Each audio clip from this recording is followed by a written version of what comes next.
Hello viewers, আজকে আমি তোমাদের জন্য পটলের একটা নিরামিষ রেসিপি নিয়ে এসেছি। এটা আমাদের বাড়িতে পটলের ঝুড়া বলা হয়, যেহেতু এটা আলু পটল দিয়ে করে এবং এটা যা যা মশলা ইউজ করে এটা একদম ঝুরঝুরের মতো, যখন তোমরা ভাতের পাতে বা রুটি যার সাথেই খাও একদম ঝুড়ো দেখতে হয়, তাই এটার নাম পটলের ঝুড়ো। তো এটা খেতে কিন্তু খুবই সুন্দর লাগে, কারণ এতে নারকেল ইউজ করা হয় আর পোস্ত সর্ষে ইউজ করে এটা তৈরি করা হয়। এটা ভাত দিয়েও ভালো লাগে, লুচি পরোটা দিয়েও ভালো লাগে। চলো শুরু করি। তার জন্য প্রথমেই আমি পটল এরকম এক একটা পটলকে এরকম গা ছাড়িয়ে 4টে টুকরো করে লম্বা লম্বা করে নিয়েছি। আলু ওরকম লম্বা লম্বা করে কেটে রেখেছি। আমি বড় 1 চামচ হলুদ সর্ষে নিয়েছি আর বড় 1 চামচ পোস্ত রেখেছি। তোমরা কালো সর্ষে চাইলে কালো সর্ষে দিয়েও করতে পারো। আর আমি কাঁচা লঙ্কা রেখেছি 4টে আর নারকেল কোড়া রেখেছি হাফ কাপ। প্রথমেই হলুদ সর্ষেটা আর পোস্তটা একটু শুকনো আমি ঘুরিয়ে নিলাম। ঘুরিয়ে নিয়ে তার মধ্যে নারকেল কোড়াটা দিয়ে দিলাম আর কাঁচা লঙ্কাগুলো আমি 2টো কাঁচা লঙ্কা তার থেকে ভেঙে দিয়ে দিলাম। দিয়ে বড় 2 চামচ জল দিয়ে আমি এটার একটা পেস্ট তৈরি করে নিয়েছি। এই পেস্টটা তৈরি করার পরে এইবার আমি কড়াই বসিয়ে দিয়ে তাতে সাদা তেল প্রথমে দিলাম, দিয়ে আলু পটলগুলো ভাজবো। আগে আলুগুলোকে দিয়ে দিলাম। আলুগুলোকে দিয়ে সুন্দর করে একটু ভাজা ভাজা করে নেব। বেশ একটু আলুর গায়ে রং ধরা অবধি ভাজবো। যখন দেখো আলুর গায়ে রং ধরে গেলে তখন আলুগুলোকে আমি তুলে নেব। আলুগুলো তুলে নিয়ে এবার ওই তেলের মধ্যেই আমি যে পটলগুলোকে লম্বা লম্বা করে কেটে রেখেছি সেই পটলগুলোকে এবার দিয়ে দেব। সমস্ত পটলগুলোকে দিয়েও ভালো করে এরকম তেলের মধ্যে নাড়াচাড়া করে বেশ কিছুক্ষণ ধরে 1-1.5 মিনিট মতো নাড়াচাড়া করলে পটলগুলোও মোটামুটি ভাজা হয়ে যাবে। বেশ পটল নরম হয়ে আসবে, দেখতেই পাবে। ভাজা হয়ে গেলে একটু রঙও ধরবে, তখন পটলগুলোকে আমি তুলে নিলাম। এবার ওই তেলের মধ্যে আমি সর্ষের তেল দিয়ে দিলাম।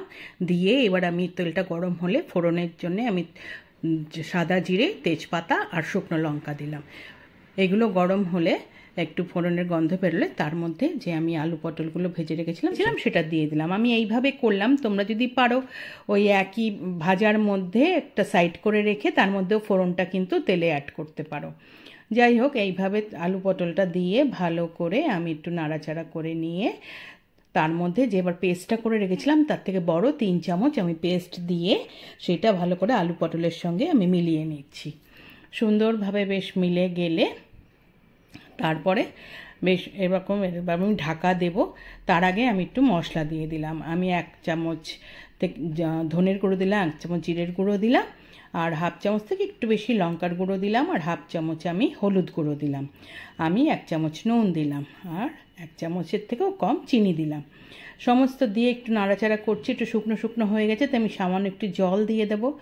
জল দিয়ে আমি নাড়াচাড়া করে এটা একটু কষাবো। মশলাগুলো সুন্দরভাবে দেখো সব কিছুর সঙ্গে মিলিয়ে আমি নাড়াচাড়া করে নিচ্ছি। নিয়ে এবার আমি একটা কিন্তু ঢাকা দিয়ে দিতে হবে আমাকে। আমি এবার ঢাকা দিয়ে গ্যাস সিম করে 2 মিনিট মতো রাখবো। 2 মিনিট পরে খুলেছি, দেখো অনেকটা কষে গেছে। ওপর থেকে 2টো কাঁচা লঙ্কা চিড়ে আমি দিয়ে দিলাম। দিয়ে একটুখানি আবার নাড়িয়ে নিচ্ছি। সুন্দরভাবে নাড়াচাড়া করে নিয়ে এইবার আমি এর মধ্যে জল দিয়ে দেবো, যাতে আলু পটলটা ভালো করে সেদ্ধ হয়। আমি 1 কাপ মতো জল দিলাম। দিয়ে জলটাকেও ভালো করে মিশিয়ে নিচ্ছি। সুন্দরভাবে জলটা মিশে গেলে আবার আমি ঢাকা দিয়ে কিন্তু এটা হতে দেব গ্যাস সিম করে প্রায় 5 থেকে 6 মিনিট। 6 মিনিট পরে আমি ঢাকা খুলছি। দেখো আমার একটু এবার খুলে আমি নাড়াচাড়া করে নেব। আগে প্রথমে নাড়াচাড়া করে নিয়ে ভালো করে সমস্ত কিছু, দেখো জলটাও টেনে গেছে, অনেকটা শুকনো হয়ে এসছে। এইবার আমি কিন্তু দেখব যে আমার আলুটা সেদ্ধ হয়েছে কিনা, তাহলেই কিন্তু আমার রান্না হয়ে যাবে। দেখো আমার আলু দেখিয়ে দিচ্ছি। দেখো আলু সুন্দর কেটে যাচ্ছে, আলু সেদ্ধ হয়ে গেছে। আমার রান্না কমপ্লিট। আমি গ্যাস বন্ধ করে ঢাকা দিয়ে স্ট্যান্ডিং টাইমে 5 মিনিট রেখে দিলাম। 5 মিনিট পরে খুলেছি। আমার এই আলু পটলের ঝুড়ো একদম রেডি টু সার্ভ। আমি একটা সার্ভিং বলে নামিয়ে নিয়ে সার্ভ করে দিচ্ছি। গরম ভাতের সাথে তো এটা খেতে ভালোই লাগে, রুটি লুচি পরোটার সঙ্গেও কিন্তু তোমরা এটা খেতে পারো। একবার এইভাবে পটল লম্বা লম্বা করে কেটে আলু দিয়ে এইভাবে একবার করে খেয়ে দেখো, টেস্ট কিন্তু দারুণ আসে। আর যেহেতু শুকনো এটা তরকারি, এটার টেস্ট একটু অন্যরকম হয় এবং খেতে খুব ভালো লাগে। আশা করি রান্নাটা তোমাদের ভালো লেগেছে। আর যদি ভালো লেগে থাকে একটা লাইক করো, কমেন্ট করো, শেয়ার করো। যারা এখনও আমার চ্যানেলটা সাবস্ক্রাইব করোনি প্লিজ সাবস্ক্রাইব করে দিও।